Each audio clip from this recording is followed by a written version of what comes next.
Good evening, everybody, and welcome to this week's edition of the Sports Report After Dark. I am your host, Seven. With me, as always, is the man who's not allowed within 500 feet of any school or church, Dan the Dick Warner. What's up, buddy? Hey, how you doing, man? Yeah, doing all right. And that thing was I was drunk and peeing. It's not one of those things. Yeah. Right. I hear that a lot. You hear that a lot. Why do you hear that a lot? Why would you hear things like that a lot? That's that old peeing excuse. It's the old peeing. Oh, the old peeing excuse. They made me stay away from the other inmates in prison.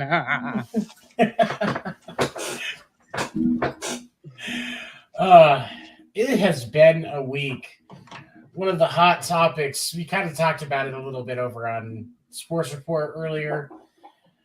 Ben Simmons did not play tonight, Game 4, and they will have, hopefully, the hope is that he will be available starting next season, since the Nets lost tonight to the Celtics. I'm not going to knock somebody for having mental health issues, but there does come a time when you have to say, this is not for me. And if you can't handle the pressure of being at the pro level, because the pressure exists, it is real, it is valid, then you need to make a change that's best for your mental health. Because, yes, he finessed $20 million out of basketball this year, if you want to call it that. Good for him. Kind of. Yeah. Do something else, bro. Because I thought I heard you right earlier. You're actually calling for him to step out if he's not gonna step in. Exactly, and here's the thing, I am. And it's not meant to be disrespectful to him. I don't think you're wrong. I don't think you're wrong. Because I as humans, we sometimes have to make choices that are the best for our mental health. Andrew Luck retired from the NFL after 7 years because he knew that if he stayed in his position, it was going to destroy his body. He made the call. Brain, yeah. In his brain, right? He made the call that was best for him and his family. And I don't think down on him for that. I don't think that down on anybody that needs to help with mental health issues and needs to make a change because of it. I go to therapy every 2 weeks. I take multiple medications. I have a nice little list of mental health conditions. But you have, you said it earlier, there's so much unrealized potential and unused potential sitting in that young man, but he can't get into the right headspace to be a professional player.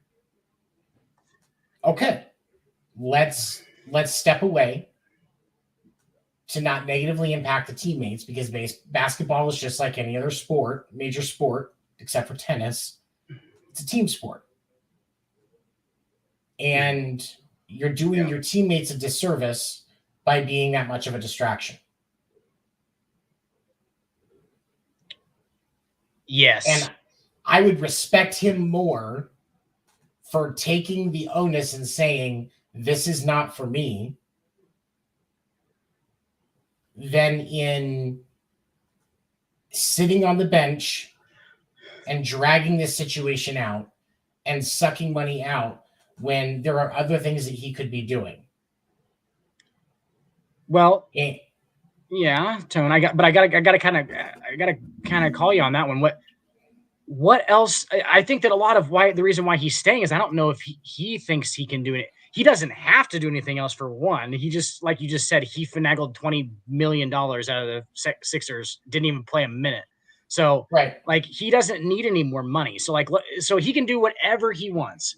And that is actually a problem for some people. Do you know what I'm saying? Like, he's going to lose so much of his identity, bro. Like, since he was, over 13, that's what he's known for.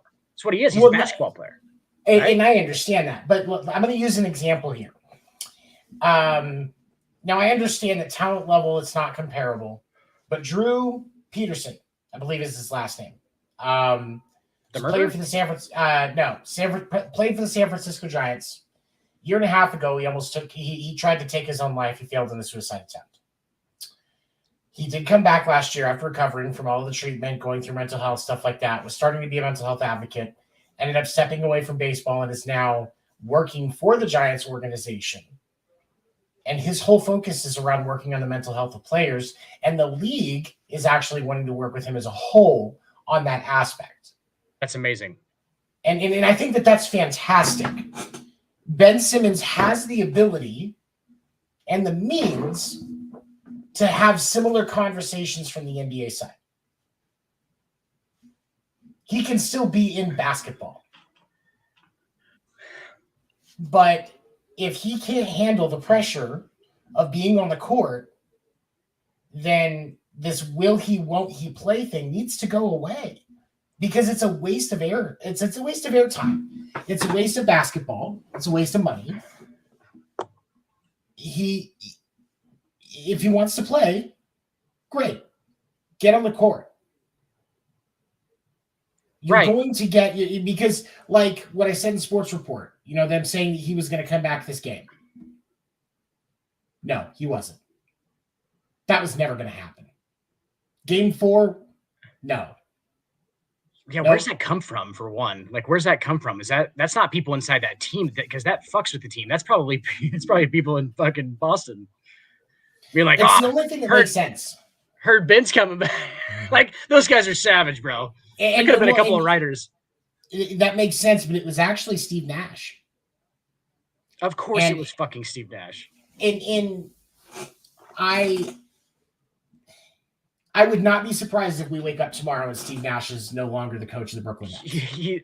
That was a failed experiment. Steve Nash, I'm not going to say that you could never coach in the NBA, buddy, but go sit on a pop bench for a while. He'd take you 100%. He watched you slice him the fuck up in some Western Conference Finals. Yep. Go sit right next to him and figure out how to do like just the normal stuff. Just the normal stuff. Ty, Monty. Lineup, substitutions, proper timeouts. I'm sure you can write up a somewhat decent out of bounds play, how much control does Steve Nash have over his players? Like, if he tries to get serious with somebody, Tony, I'm not gonna lie to you. Like, if he tries to get serious with those players, they do have a lot of respect for him because he played this game, but at the same time, that motherfucker seems like he's a bit like, he seems not an alpha. Does that make sense? Therefore, he doesn't pops out. And I think that you're right. It's and some of that comes with experience, and that's why I think I'm definitely with you. He needs to go sit somewhere, because if you look at Jason Kidd is an asshole. But if you look at him as a player, he wasn't, but he is now. He's an alpha. Yeah.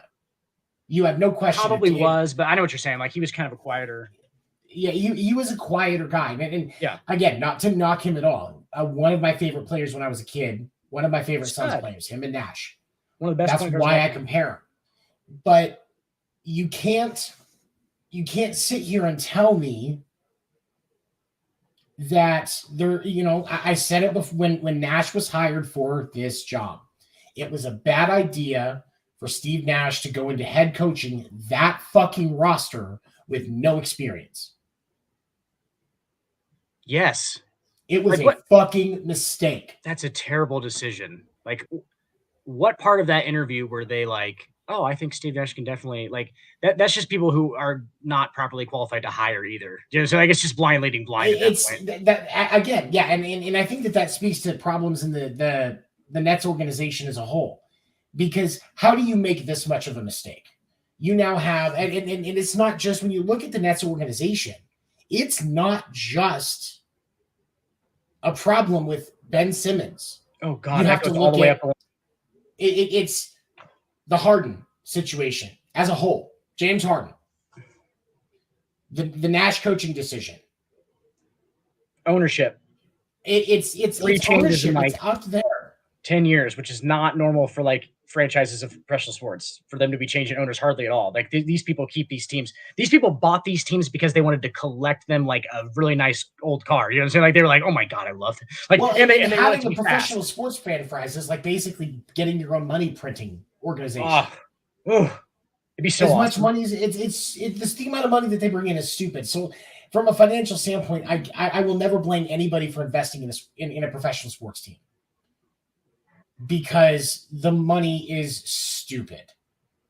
But I still have to say that if we're going to really look at this problem, this is a Nets organization issue completely. There's no question about it because there was so much talent on that roster. How crazy do you and I'm not taking away from the Celtics either because Jason Tatum is a beast. Boston has shown that they deserve to be the front runner in the East. Brooklyn had top end talent. Brooklyn had top end talent. On paper, Brooklyn had a better roster. I wouldn't say a better roster by any means. Wait, no, by no stretch of the imagination. What are you saying with Harden or without? With Harden. With Harden, probably, yeah. I mean, because of that top end is unbelievable. Mm-hmm. Exactly. KD and fucking Harden is that's stupid. That's like a game that I would make on fucking 2K. Like that's like a team I'd make on 2K. Right. It's stupid. Exactly. It's Blake Griffin. And that's my point. Like he's terrible, but yeah. Now you can, he's terrible now. But like his knees, they win. It is. You can't be jumping that high at 6'10", bro. What the fuck you doing? 260. But there's so much talent on that roster. It's easy for most of the players that were on that roster at the start of the year, because I'm not including Simmons in this. I can't. That roster they had at the start of the year, including Blake Griffin, more than half of those players will end up in the Hall of Fame. No, not more than half. Because let's here. Let me get the roster in front of me because I was looking at this before. Blake Griffin's not a Hall of Famer. You don't think Blake Griffin's a Hall of Famer? Blake Griffin is not a Hall of Famer. No, absolutely not. No. Blake Griffin is a Hall of Very Good. Colin Cowherd, Hall of Very Good. That's Blake Griffin. There's not a fucking snowball's chance in hell that guy makes a Hall of Fame. He will be known as one of the most explosive, exciting players of an era, like probably the 2010s. One of the most explosive, exciting, fucking crazy athlete. But listen to me. Because we're looking at like, okay, so Lamarcus, because when we're looking at this roster, LaMarcus Aldridge, but I mean, again, that's I'll give you a Hall of Very Good on that one. I think LaMarcus Aldridge is a Hall of Famer. You think? I think he, with his titles, I think that he'll squeeze in. It's definitely not first ballot. I think that he'll get down on a respect thing because he's very respected. He's very respected. So, consummate, bro. Had fucking what he had? He had a disease, bro. He had like fucking that's right. You know what? Yeah, it was cancer, wasn't it? No, it wasn't cancer. It was fucking something like with his lungs or something. Like some like real like integral part of playing basketball was like he had like just some defect or something that he got. Like I have no idea. I can't remember. Don't quote me on, but I think it's lungs or something. Okay. But anyway, life threatening almost. Right. Okay. So next week. So Seth Curry still. Nope. You think? No way. Never. I can't. Yeah. No, never. Goran Dragic. Nope. Andre Drummond. Absolutely not. David Duke. Nope. Kevin, KD. Yes. And then you got Kessler Edwards. He's still young though. He's still That's. I mean, no. No. And then you're saying no on Blake Griffin. And you got Joe Harris. There's 4 total. Kyrie. I'm not putting Joe Harris in those. Yeah, it's Kyrie, KD. Yeah. Well, what about Patty Mills? Harden and maybe LaMarcus Aldridge. Patty Mills, absolutely not. You don't think that? Okay. Possibly LaMarcus Aldridge. So 3 solid. The three at the top. The 3 at the top are not first ballot. Probably definitely not first ballot. All of them. Kyrie probably will be. He's one of the most talented players in the history of the NBA. I don't care what anybody says. I'm putting him. I'm not saying he's first ballot. Kyrie goes in the Hall of Fame. Kyrie is definitely a Hall of Famer. KD's a first ballot Hall of Famer. Okay, but let's still look at that. So out of 12 guys that are on a regular season rotation, 3 to 4 of them are Hall of Famers. Right. I'm sorry. you should be winning the conference. But dude, okay, so the NBA is so much about cohesion, bro. It's so much about these teams playing together, and those four guys, skill-wise, are just they're not complementary to each other at all. They are fucking square peg, round hole. Would you say a more successful version of what happened out in LA then? Was it a more successful version? Probably. Because I mean, cohesion was one of the biggest problems in LA. So because of those players, and so that's my question. Because cohesion in that kind of environment, especially with the pressure at that level, those are your brothers, and if you don't have that unity with those guys, you're not going to get anywhere. So if cohesion is the issue here in New York, and cohesion was the issue in LA, that leads me to go the Nets are a more successful version of what happened in LA. I think that they definitely were. They made the playoffs for one. I mean, yeah, they got swept out by probably one of the best teams in the NBA. I don't think it's a complete failure. It's a complete failure for the legacy of Kevin Durant, 100%. I think it's a failure of what it could have done, but they both were. It wasn't terrible. LA obviously, was KD more didn't have of a complete play. Terrible year. Yeah, KD didn't have a terrible. KD himself did not have a terrible year, but I mean, it's just kind of like it looks very, but optically, it's not great. And the team cohesion thing, that's key. And I think that you see kind of like what we were talking about early on Sports Report. I think that a lot of them it's because none of them want to be that guy. Kyrie wasn't going to be that one that makes the sacrifice for his teammates, even though he believes that these other people need a voice, and he has no real reason other than that to not get the vaccine. I get that it's everybody's choice and everybody's going to make their own reason, but we can't deny the fact here that his decision on that was very self-focused. Yes, and I'm not going to say selfish, political statements. Self-focused. It's selfish in some direction, in some way, shape, or form.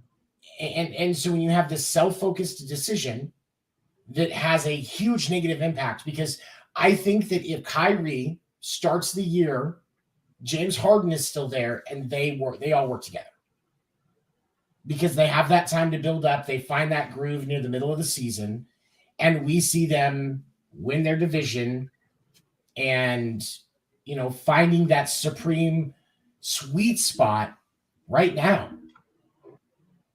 Tony, I think that you're onto something for sure, but I think that you're leaning more towards like this was like some kind of cohesion issue. Yeah, it's just Brooklyn had those top three guys are all dribble penetrating ISO guys, basically not ISO guys, but obviously Kyrie's really good in transition. He's a good point guard. He dishes the ball, that kind of stuff. Has the ball on a fucking string. One of the greatest ball handlers, if not the greatest ball handler to ever touch an NBA court. Not a joke. He's fucking so sick. Yeah, that's fair. He's so sick. He's quick. He's fat. Like he's just a freak athlete, basically. Like he's very, very good. He's very, very talented. His hand-eye coordination is unbelievable. Like these guys are just like he's very good at slowing down. He plays at his own pace. It's nuts, dude. He's so talented. Anyway, but they just kind of all do the same thing. KD, Harden, and Kyrie kind of do the same thing in a half-court offense. They're great in transition because they're great athletes and they know where to go and things. But as far as LA, that's more of like I think that was more of a personalities thing. I think there's a lot of bullshit that fucking surrounds LeBron James. And when I say, I don't mean that LeBron is full of shit. I mean that there's a lot of bullshit that surrounds LeBron James because so many people are surrounding LeBron James. Does that make sense? I think he has a goddamn fucking gravity. Right. He has a gravity. It's because when you are the generation, you are the talent of your generation. Because we're not going to get here and dive into the Jordan and LeBron article again. Like we have so many fucking times. I've said what I need to say. I've said what I need to say. He is, by easy argument at least, the talent of a generation. Okay? So when you look at being the talent of a generation, you've got all the eyes on you, all the expectations. Hey, I want you to invest in this. Hey, will you endorse this? All day, every day. All day, every day. Just That's all. LeBron's getting it now. Patrick Mahomes is going to be transitioning into that. It's going to be different to not see it as a basketball player for a change, because I don't think there's anybody in basketball right now that's that really captivating. And so I think that it really is going to be Patrick Mahomes and Josh Allen and that stuff that's going to get more of that kind of attention now that we see. And but also that is a distraction. But the other thing that we haven't really talked about enough, I mentioned it when the Westbrook trade happened. LeBron and Westbrook, when they played together, when they played against each other, they butted heads a lot. Right. There was a lot of animosity between those two. Yeah. And everybody kept saying, hey, it's not going to be a problem. They're on the same team. It's going to be cool. Guys with that big of an ego and that big of a skill set don't want to be the one that looks like they curtail to the other in that kind of a feud. Correct. I'm not defending either one of their actions. On court or off court? On court. Or both? On court? I mean, yeah, kind of both, we'll right? go with both. Yeah, because on court is off court, sort of. Right. Some so senses. You're not going. I mean, Westbrook, who we all talk about, got exposed this year in LA. Mr. Triple Double was really Mr. Turnover. He's Mr. just kind of being in the right place at the right time. Exactly. And it's terrible, man. He's great though, for real. Athlete. Absolutely. And it one of those accuracy by volume type guys. He took more shots than anybody, but he got his triple double. He needs to be the engine in the car. Needs to be the engine of it, and when he's not, it's not. So when you end up as that guy, everybody calls Mr. Triple Double. And then you get moved into where, oh, okay, I get to be the one, but I'm still not the one because LeBron James is on the court. You're signing on knowing you're not going to be the one. Exactly. Like you're the one, but you're not the one. No. And, and we've also got Anthony Davis there too, which is another distraction. And I think that you get this, there's this, you said square peg, circle hole. Which, I mean, that's kind of an accurate thing, but it's oil and water. With Brooklyn or with LA? LA. Oh, I meant round peg, square hole Brooklyn, because Brooklyn has three guys that basically do the same thing. And I'm actually going to piggyback off your point. You said that none of them want to be the guy. I think it's actually the opposite of that. I think that all three of them think they want to be the guy. Nobody has clearly made themselves the guy. So, you know what I'm saying? Like, so they're all just, kind of. And then I see what you're saying with Brooklyn. Like, I just, and it's entirely possible, but clearly that conversation should have happened and didn't. And I think that and what makes, and with LA, what makes LA even worse is, when they brought Russ in, they had the conversation. It was like, hey, you're going to be one. Bron's two. No, absolutely they did not. No. Because that was the deal. He was supposed to be the point. Bron was coming back in at number two. Oh, I thought you meant like rank of like who's going to be the guy. But okay, I got you. As far as on the court. Yes. But Russ was happy. Right, strategically, right. But Russ was like, okay, all right, that's great. But he wasn't thinking about the fact that when he got there, that just because he's the number one on the court doesn't mean that he's number one off the court. And I think that he realized too late that he wasn't going to have the power that he thought he had. Because part of me wonders if he didn't think when they said you're going to be one, LeBron's going to be two, that they meant off the court as well. I get what you're saying. You're not saying he literally mistaked one with two. I get what you're saying. Like he maybe thought that was like when he was a starting point guard, he was going to be the guy. Correct? And okay. Mm-hmm. I don't think Russ Westbrook that dumb, buddy. I don't think he is. I think that Russ Westbrook is a smart guy, and I think that he knew exactly what the score was going to be. He thought it was going to work like, oh, I'm going to go out and average 20, 11, and 10. And we're going to go fucking 62 and 20. And we're going to be the 2 seed in the West. And we're going to fucking challenge for a title because we're all badass motherfuckers. And he got there. And this whole fucking shebang revolves around this big fucking sun. Mountain of a man. In the middle. Yeah. And I mean everything. Like it's all media, dude. There are fanboys are real things, bro. I'm one of them. Hey, look at that evidence right in your camera screen. There's one. All right, y'all better recognize that dude is a dude. But anyway, yeah, I think that you're right about that. Yeah, for sure. Like dude, I don't know though. I don't think he's that dumb. I don't think Russ Westbrook is that dumb. Because there is, He knew. you know, there were so many outside critics. Because that was one of those things when that happened, even on the Sports Report, we were all saying, yes, it's going to work. No, it's not. There were people that thought it was. You know, a lot of people thought it didn't, though. And so I'm really curious, legitimately curious to understand from Russ's mindset why he thought that was going to work. Because it was, I wasn't in on it from the beginning.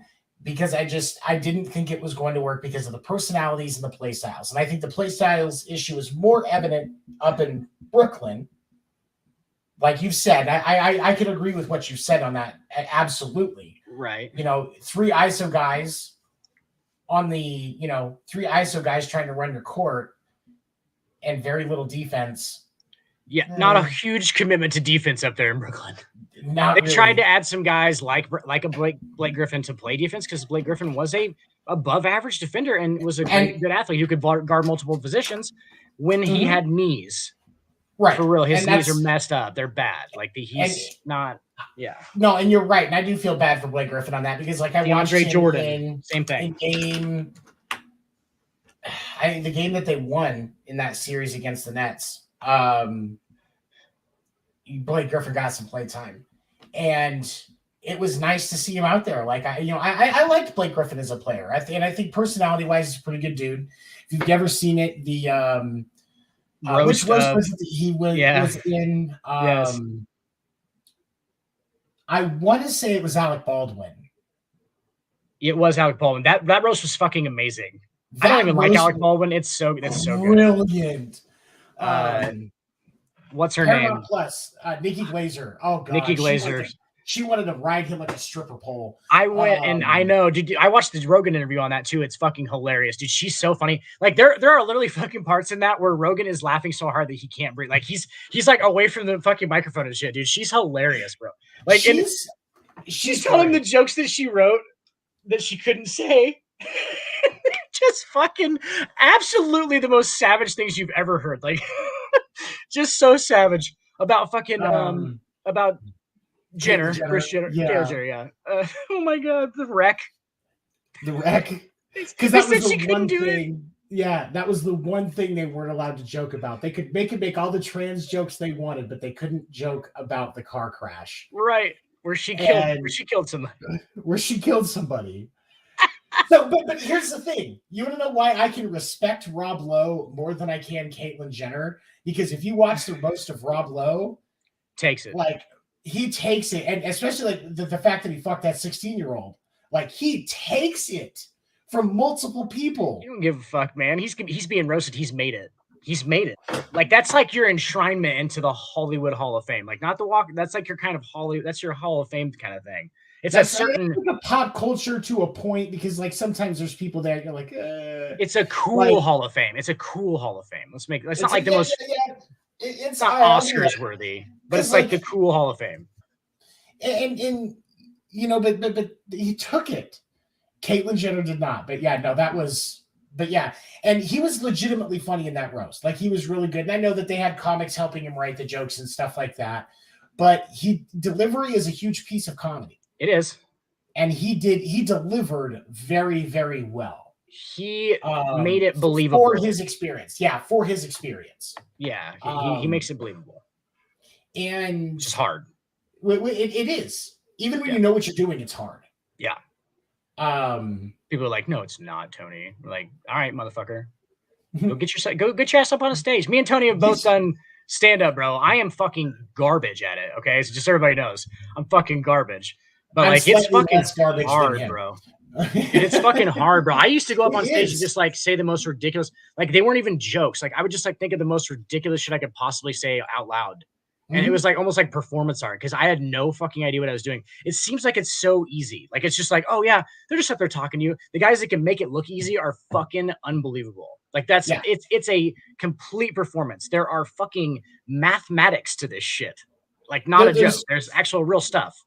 Anytime you watch a true professional comedian, and I think there's one of the things that is great, and I've learned in being in comedy, and as I've tried to turn myself into a serviceable comedian, I've learned every single second from the time that comedian walks onto that stage, and even in the intro. So we'll go from the intro when that comedian walks up on stage, picks the mic up, turns around, starts into their first show. The clothes that they wear, the lighting, the music before and after. Purposeful. The hand motions, the noises they make from their mouth. Everything has been completely constructed to be the ultimate show. There are even analytics in comedy now. How many one-liners? How many one-liners per 2.3 minutes? He had one-liner laughs, seconds, or it's your number of audience breaks.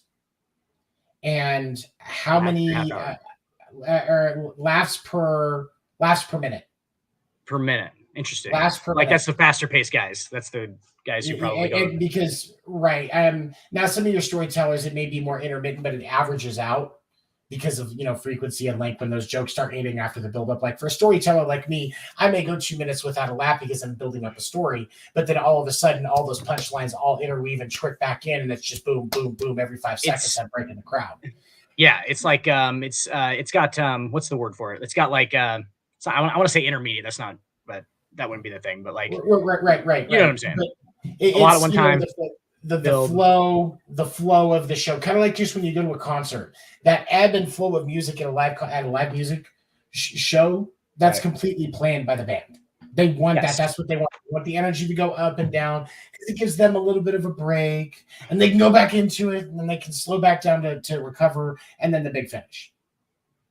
Full Frontal would talk about it before we did the show. Like when we were rehearsing any time before that, which wasn't very often. Trust me.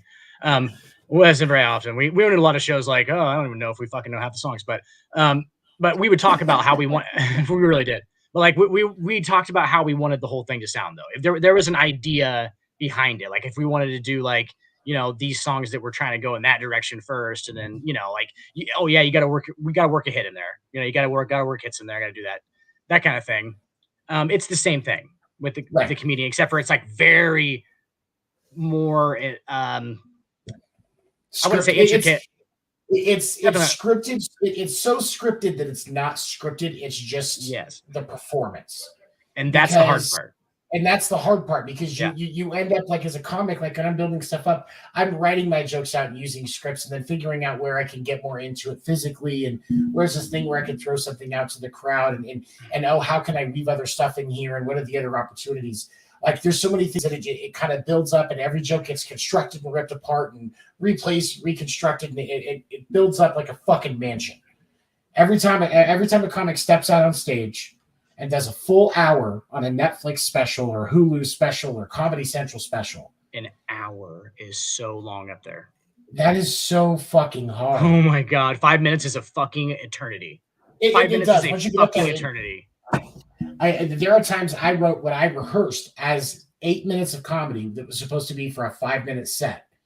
And I still had 30 seconds left at the end of my set that I had where I was, trying to figure out what to do with the rest of my time before I was just like, I'll just end it a little bit. Because I just, that's what ends up happening. It's such a weird, it's because it's like such a unique interaction with another person. Does that make sense? Right. Like with the crowd, it's like like nobody goes and just watches somebody fucking talk. Like, yes, you watch people talk every day. Like you're watching us talk right now, but you're not just like going and just watching us talk. Like, I'm not just by myself. Like, obviously, I would say there's guys who do sports shows by themselves, but that's, there's stuff there's content constantly that they're just analyzing things. They're not really they give you a creating anything. They are creating, but those guys, they all give you like other reasons to be on those shows. Like Steve Harvey talks for, a half hour with somebody on his with different people on a show, but he's got the bits and the guests and stuff like that he's talking to. So you want to watch it because he's giving you a reason to stay there. With a comic, they don't have that other person or those other things most of the time. It's, hey, I'm going to keep you engaged with what I have to say for a solid hour. Nutso. It's insane. And so it speaks to what he was able to do with that, was because he did that very well. And I feel bad for Blake Griffin, but we just brought that full circle way the fuck out full there. Circle. Like it was like, that thing was like driving a warship, but it was a circle, goddammit. But last point on that though, for Roton. In lieu of most evidence, people are actually smart. And they will see right through if you are fucking performing on stage. If you if you literally can go, oh, this is what I'm gonna do, and this is gonna make people laugh, and you go up there and you actually try and perform it, thinking in your head that it's gonna work out like that, you're gonna fucking bomb. You're gonna bomb. You know what I'm saying? Well, and it's, there's so many ways where that translates to life, because we always said, as people, we make a plan for something that's going to happen. Oh, this is going to work out perfectly. And then all hell breaks loose. Everybody's got a plan so you get fucking punched in the mouth. Everybody's got a plan so you get punched in the mouth. When an NFL team goes onto the field, their first 15 to 20 plays on offense are scripted. Scripted out. They know exactly what they're doing. They've done it 14 times. They practiced it all week. They've got those plays memorized. Half the time, some of those guys, you don't even have to call them. They already know what the play is going to be. Oh, they all do. They all just get into like they run no huddles to start games that are fucking retarded. Like they're really they're really good. But yeah, they're not even talking to each other really. You know what I'm saying? They're calling audibles and stuff, but they're not even talking to each other. They're just out there. Because they know what the plan was. Yep, exactly what happened. They all got it. And so so when we get back and we look at basketball, like they don't always get the same amount of preparation that an NFL player gets or something like that. So I will, kind of like with baseball players, but they get some information. You get your keys to the game. Hey, this is who you're going to be working around most of the time. This is what you need to expect. You get more intentional in playoffs. They get right. Well, and especially when you get into a game series, you got 7-game series. Then you're really going to get into their strengths. You're getting it. Yeah, you're going to get a lot of information. Yep. But regular season, if with all of those resources, if you're not delivering results, it doesn't matter how great you are as an individual player, because basketball is a team sport. Right. And, Kyrie, to an extent, did not make the choice that the team needed him to make. I'm here. And so now you look at... Tony forgot we used to smoke weed on the show. I do every once in a while. I just He's don't an have asshole anything with me right now. Hey, you know what? Here, I'll do this. I got a cartridge right here. Give me a second. But I live in Tucson, Arizona. But there's just so much with the fact that he made that choice. That put them at a disadvantage for finding the cohesiveness that you need to be a championship team. You want to find the team that's has the best shot of getting through the hell that is the playoffs in any professional sport. The ones that are gelling like they're all brothers. That's one of the reasons why the Suns are still my favorite to make it to the finals from the West, is because those guys work as one. On the court. On the court, they work as one. Yes. And you're not going to get that. That's what it takes. And you're not going to get that from a team that's not championship caliber. That is the big difference. I agree with you 100% on the on-court stuff. You can tell what guys on court just have a better chemistry. You can just tell. These guys are clear. Kobe and Shaq, absolutely great on-court chemistry. Okay, that's that kind of stuff. Off the court, I think that's the only part I'm going to disagree with you on. I feel like you kind of with the brothers thing. I don't know, man. I think that they're very professional about it, and I think it comes down to like at my job, I'm going to figure out the best way with you to do my job. Does that make sense? I think it's more of that. And like, I think that's actually like, cause they're supporting their families. Like this is their life, right? This is their life, and they fight for these things. And it like shares the generational wealth. Right. Right. And they're doing it on a very large scale. Obviously there's a lot of pressure just naturally. I mean, with this, people like what you do, it adds extra pressure. But I think that's more of what it is. I don't think it's as much of the family kind of thing. That's more I think that's more college and high school. Like obviously high school teammates are some of people's favorite human beings for the rest of their lives. Like that's what kind of, it's just a natural thing. It's almost like you're facing death for the first time together almost on a lot of, it's in a very strange way. It's a challenge. It's bigger than you. Because it's a way of experiencing a battle, but maybe obviously not as violent as an actual war, because like you can send, if you get people in the military, you send them over into a wartime situation, especially Army and Marines. Those guys that went to war together, they come back. It's hard to separate them.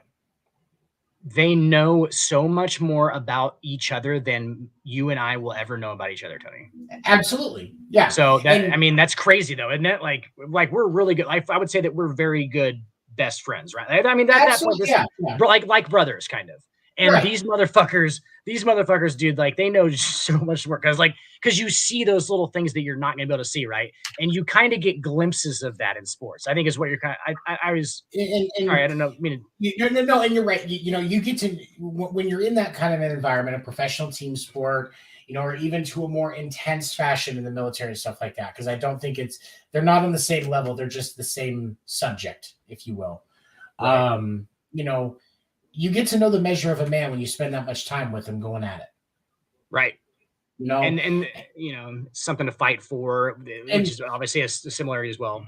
Right. And if it's just like, my baseball podcast, the winter meetings, we had Stephon Weaver, former Yankees pitcher, on with us a couple of times now. He actually may become a regular guest. I think it's pretty cool.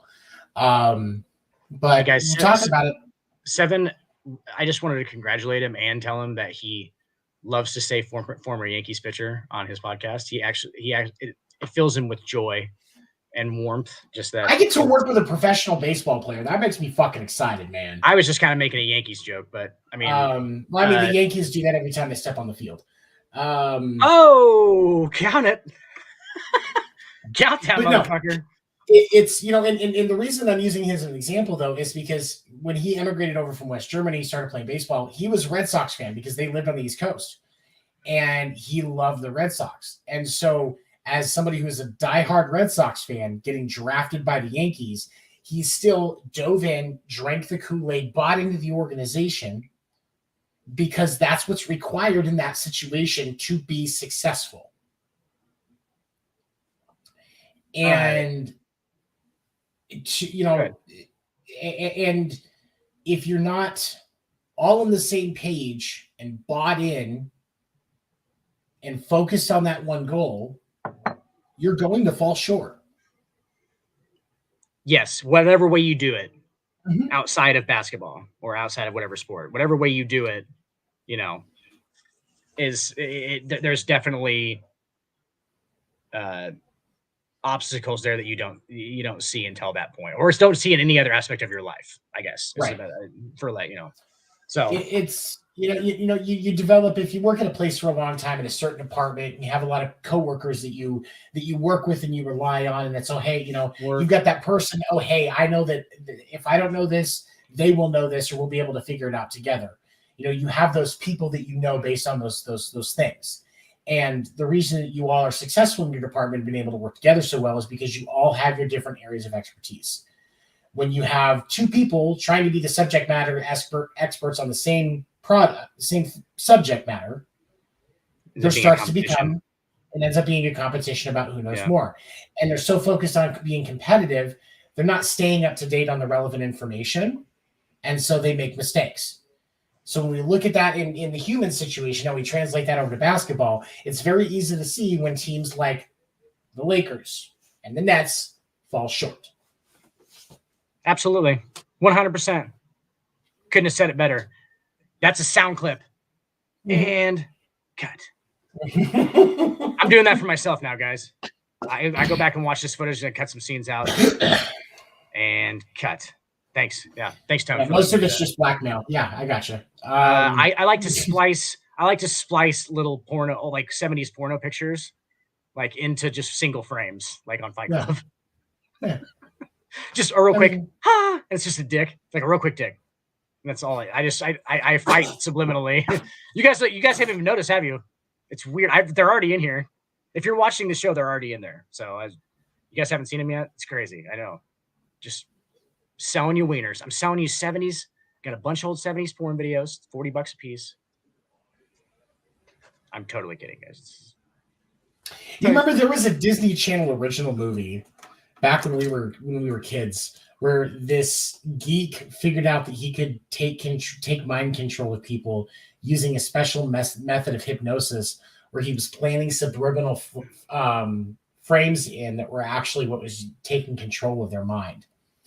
And awesome. It was and it was oh, hey Laura. This is my friend Laura. She follows me on Twitter. We talk about I said like from Fight Club. I know it. Hey, he did. I said like from Fight Club. I'm not up here. I do not own the rights to these companies. Disclaimer: I do not own the rights. And it just does again. Bang, bang. But no, you guys didn't even notice, did you? Hey, this. What's her name? Laura. This is called a cigarette burn. Shut up. And he says in the industry we call this a cigarette burn, and he takes it and puts it out. Hey, that's a real neon sign, by the way. It is not. Point out again. No, I want to point out again that I spent a lot of money to get that made custom. Yeah, sure. It's huge. Awesome. It would be easier to sell if it wasn't a purple background behind it. God damn it, Tony. And there's no purple light glowing from anywhere. Yeah. But okay. No, but this is also one of the reasons, even connecting back in with what we started talking about with Ben Simmons. If you are not on that playing field for that department, we'll call it, and understanding your place and your tasks that you focus on, so you're not stepping on everybody's touch. You can't have five wooden pieces and no glue. You got to have glue. And these teams build these super rosters. The ones that the super teams that have been successful had glue guys. Glue guys. Mm-hmm. Love that term. No, it's a valid term, and it's across any sport. You look at in baseball, the Royals 2015 World Series team, Johnny Cueto was a fucking glue guy. But if the Royals don't trade for Cueto, the Royals don't win the World Series. Thank you. So, absolutely. Johnny fucking Cueto, bro. Cueto, that's so weird that you just mentioned 2015 Royals, didn't you? I was thinking about the 2015 Royals during the sports report. I can't remember what part it was now. Oh, I was going to compare him with fucking we were talking about some team that fucking NBA. The team that's almost beating the Suns right now. The tie of the Suns. Oh, Pelicans. Yes, about how they're kind of like 2015 Kansas City Royals. I was going to make that comparison. No, and that's an interesting comparison for that, because especially when you look at the way that the team is gelling, like it's absolutely insane. And I for the Suns, they need to win this series because there are going to be so much bullshit. You think? Do you think, Tony? Do you think they need to win? Especially because it's Chris Paul might not be able to go outside anymore. Chris Paul. Here you go. Jay Hay was a glue guy for the 2016 Cubs World Series team. He sucks at the plate, but he's a damn good teammate. That's 100%. I love Jason Hayward. Yep. He used to be like one of my favorite players. what like do you know who Jason Hayward reminds me of? Jason Oh. Hayward reminds me of like almost like so like a Vince Carter type, but it's not like Vince Carter's level, but like athlete wise. Okay. Does that make sense? Yeah.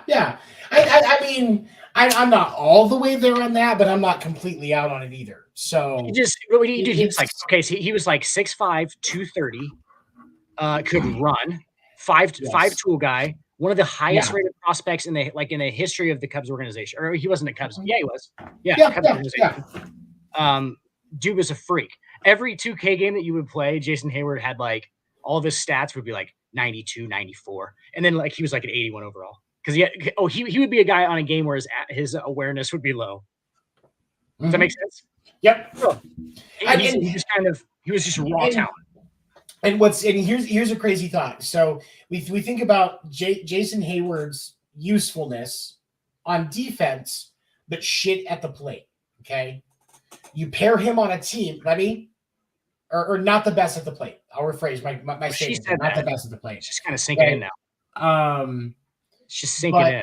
We put him on the Angel in his prime, not now, obviously, but in his prime on the Angels, so that you can have him as your defense and have somebody else DHing for him on nights when Shohei's pitching and doesn't need a DH.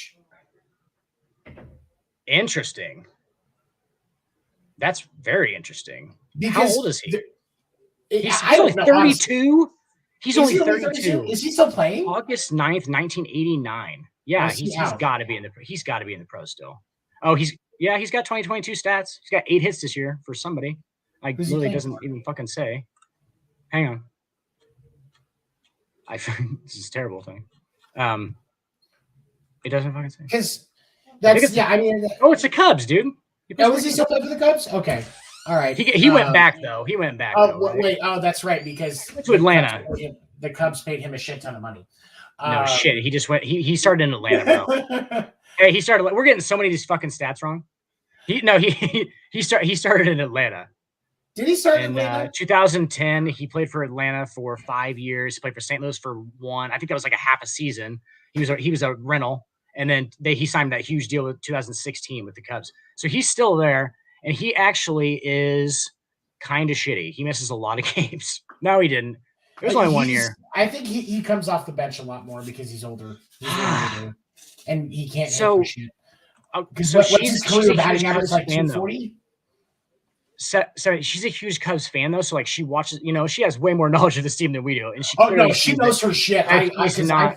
We follow each other on Twitter, and watching her talk about Cubs stuff, it's ridiculous. Because statistically, she's absolutely correct. Yeah. He is garbage. Okay, so what's his career batting average? He's a career 259 hitter, which is actually really good. That's really good. Okay, and he's played over 1,500 games. And like she said, defensively, the dude is a stud. He can cover ground. He's got a fucking cannon arm and always had he's just that athlete. Like I guess it was more defensively. Oh, good God. Yeah, I saw that. What a colossal fucking train wreck that was. Jesus. I love those. Those are my favorite fucking thing to watch after any sport ever is the drunken fucking parade. Get you some drunken New England Patriots. Dude, watch the New England Patriots once for like all the years. I don't care if you like them or hate them, bro. They're fucking unreal. They're all so drunk, dude. Like these guys are so drunk. Like they get so drunk. Nobody will ever top Jason Kelsey's Super Bowl parade speech, though. I'm sorry. That was just fucking golden. Coked out of their gourds too. Like, you think just Jason Kelce or fucking Travis Kelce is always just coked out of his gourd, bro, and he's not. It's fantastic. Okay, so Jay-Way, he's been just a little better so far this year. He's mentoring Suzuki, which I don't think that's going to take long. Suzuki's already fucking raking. Like it's ridiculous. That guy came over and started out like a pistol. He's like a pit bull version of Ichiro from the right side. I would say a slightly more energetic version of Ichiro. That's what I'm saying. Like he's like a Jose Altuve Ichiro. Okay. I don't know that I would go that far. How he's like 5. I would say, Isn't he shorter? Or am I thinking about the wrong guy? is he's like? Did I just racially profile Tony? I think you did. I fucking think did. he's like 5'10". Honestly, I think he's like 5'10". Hey, just ask her. She knows. She'll know. How tall is he? Because that young kid there.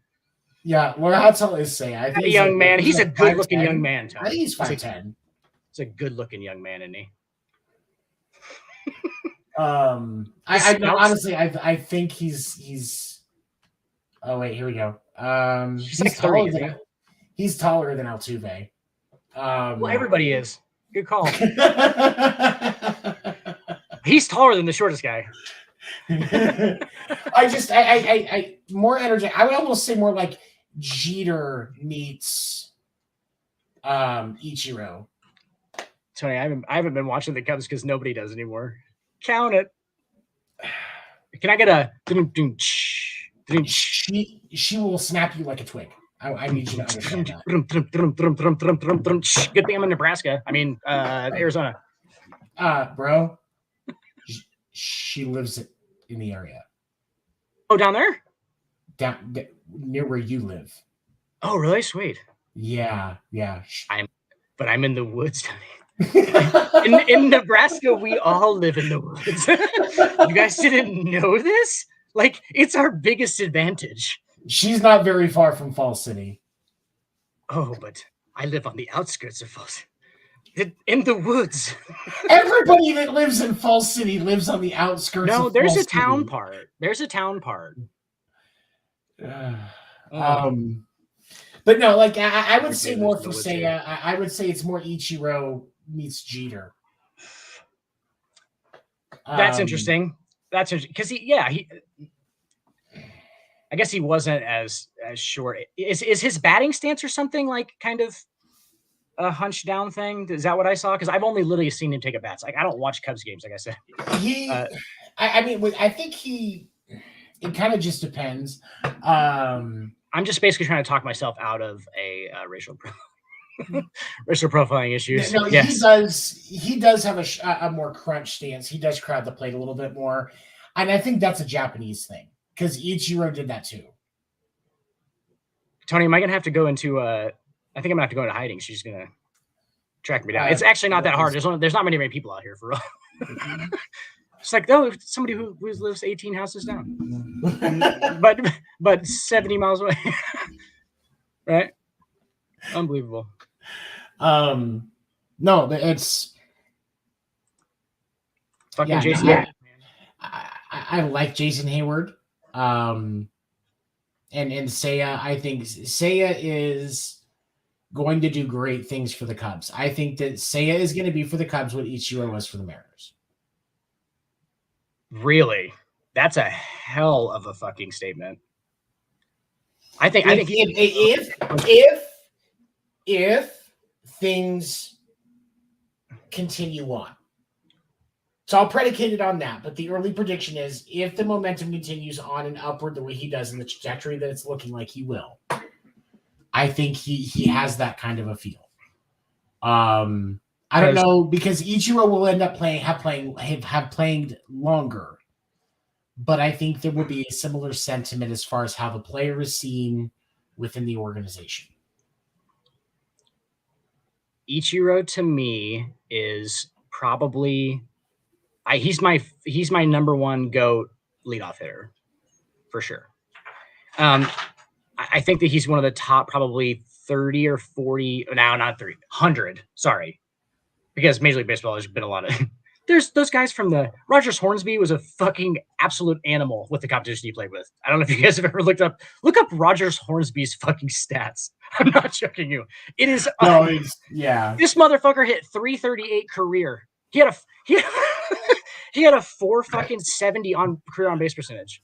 Really? Wow. I didn't realize it was that high. I knew he had high batting average. I didn't realize his on base was that high. Don't quote me on this, but I'm pretty sure he 30-30'd one year. And they played like fucking 124 games or something like that.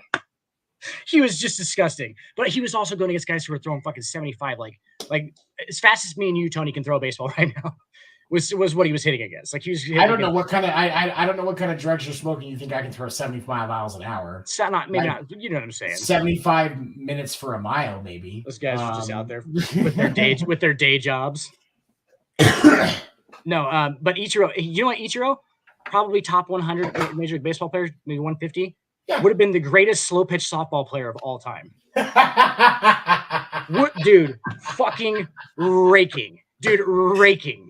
Like I'm talking, they in pro. He was a decent fielder though. Like defensively, he was pretty good. He had a great. He was arm. more than a decent fielder, Tony. That guy was a freak defensively. I think he was better defensively. That's the crazy part. That's why I put him in the top 100. I think all around. No, I think he has to be in the top 100. And it was so much about how he came in too. 50, but top 100, yeah. It's so much about how he came in too. Like this dude's doing the same thing. Like they're all these guys are pros, bro. Mm-hmm. Those Asian leagues play fucking baseball, man. they play fucking ball. The standard for ball in those Asian leagues is not something that should be ignored. And I think that Tony, it's great that we're what other professional league can you say that about other than soccer? Like the three major ones. It's not America. Close. And what makes it even crazier when you look at what this is you've got you've got the majors, the Asian leagues, and then you start working into the different minor league systems in the different countries and what's in the US. Guys leave the US leagues for a year or two and go play in Japan or go play in China so that they can get better and come back. It's basically like their Euro League. Mm-hmm. Yeah. Crazy. I mean, it's literally, they're right there. It's just guys who just don't have that quite, just need to tweak something in their game.